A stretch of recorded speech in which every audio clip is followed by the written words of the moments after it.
yang polisi membunuh saudara J, polisi hanya menjadi saksi. Nah ini kan apa masuk akal itu.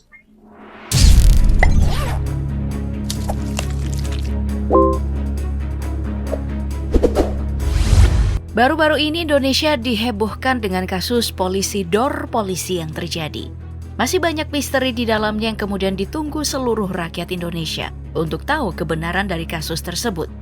Nah, kasus yang heboh tadi menambah panjang kasus melibatkan polisi yang jadi sorotan publik. Sudah ada banyak macam kasus yang selalu membuat kita berpikir, oknum kok banyak?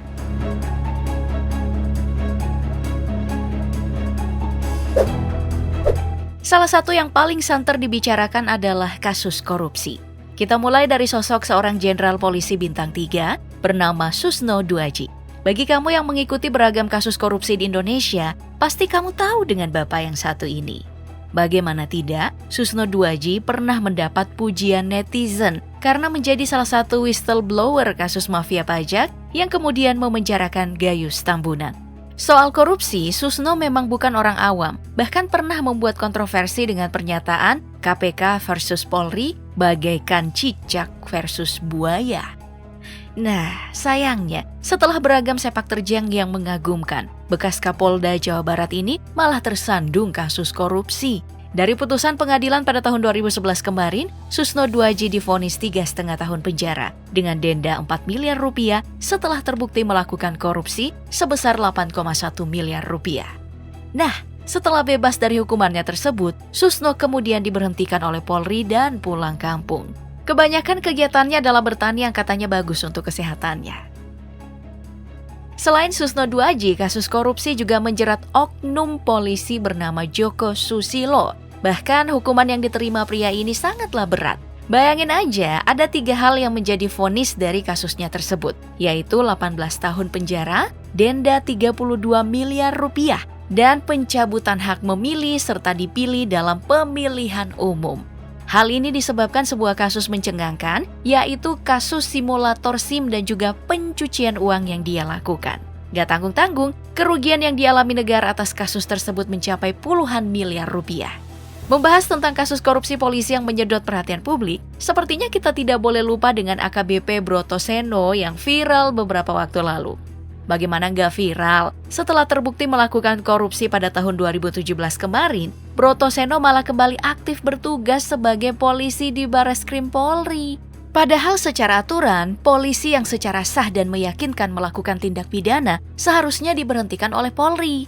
Apalagi kasus yang menjerat Brotoseno bukan kasus biasa. Pria ini tertangkap basah menerima suap senilai 1,9 miliar rupiah setelah melakukan pemerasan pada tersangka kasus cetak sawah di daerah Ketapang, Kalimantan Barat. Akibat dari terima suap tersebut, Brotoseno divonis 5 tahun penjara.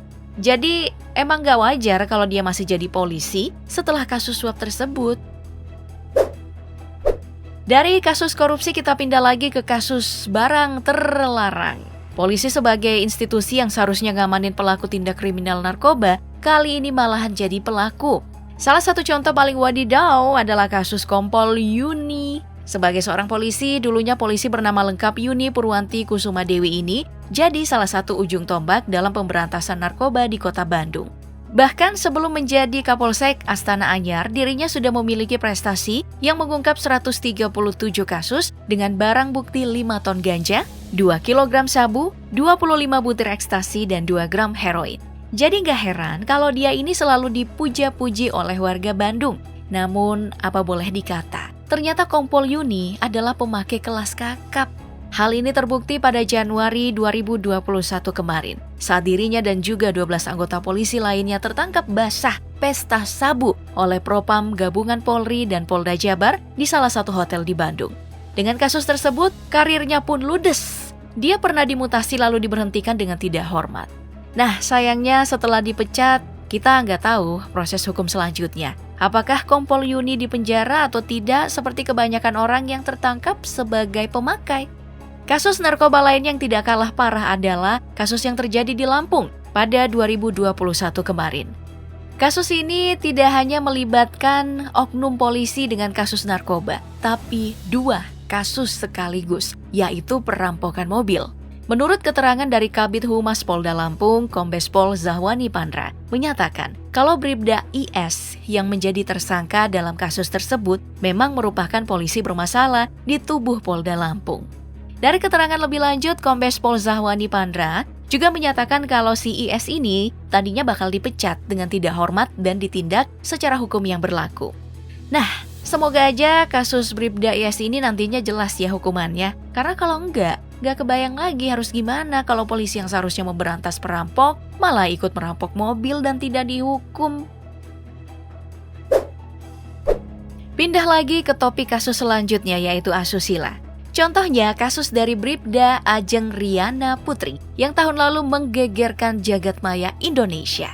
Kata geger memang jadi kata yang tepat karena poluan yang bertugas di Polsek Jati Jawa Tengah tersebut digerebek oleh suaminya sendiri yang juga adalah polisi.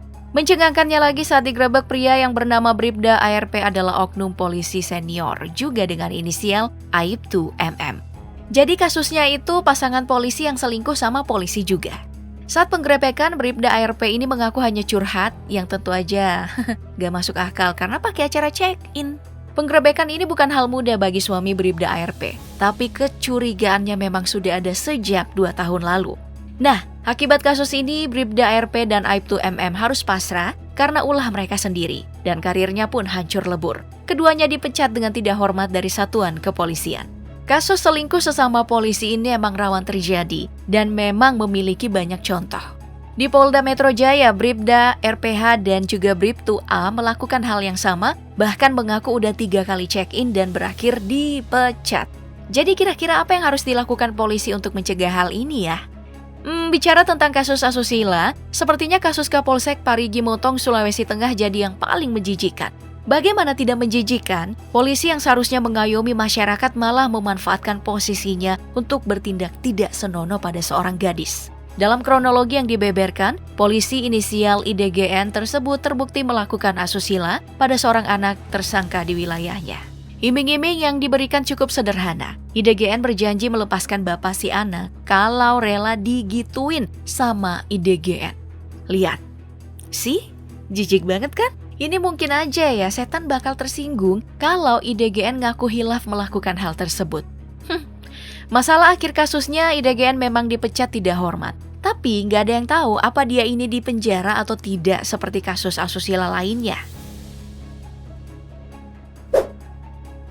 Nah, itulah tadi video kali ini. Semoga aja di lain hari polisi Indonesia bisa kekurangan oknum. Masyarakat juga pasti udah enek kalau dikit-dikit yang disalahin cuman oknum. Ya, segitu dulu deh ya buat hari ini. Sampai jumpa di video berikutnya.